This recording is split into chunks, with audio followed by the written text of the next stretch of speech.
अस्सलामुअलैकुम dear viewers.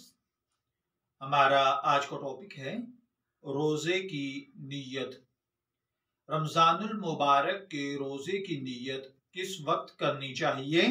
तो देखिए भाइयों और बहनों, बेहतर ये है कि रमजान शरीफ के रोजे की नीयत सुबह सादिक से पहले पहले कर ली जाए।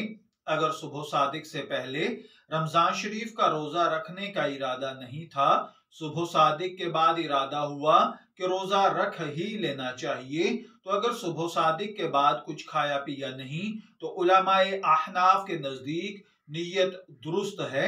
फतावा दारुल उलूम के मुताबिक अगर कुछ खाया पिया ना हो तो दोपहर से 1 घंटा पहले यानी निस्फुन निहार शरई जो है उससे 1 घंटा कबल रोजे की नीयत कर ली जाए तो रोजा हो जाता है।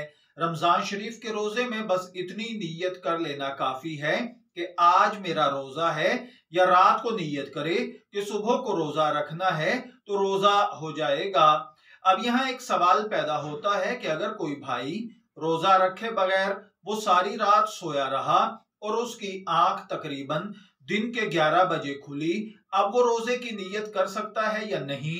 तो देखिए भाइयों और बहनों, अगर कोई रमजानुल मुबारक में सारी रात सोता रहा, दिन में सोता रहा और उसकी आंख 11 बजे के लगभग खुली और वो चाहता है कि अब रोजा रख ले, तो अब अगर वो निस्फे नहार जो के शरई तौर पर दोपहर से 1 घंटा पहले यानी 11 बजे तक अगर वो नीयत कर ले तो उसकी नीयत सही होगी। नीयत से मुराद दिल का इरादा है, जुबान से अदायगी जरूरी नहीं। इसलिए अगर इरादा रात में करके सोया था तो फिर कोई मजीद जरूरत नहीं है।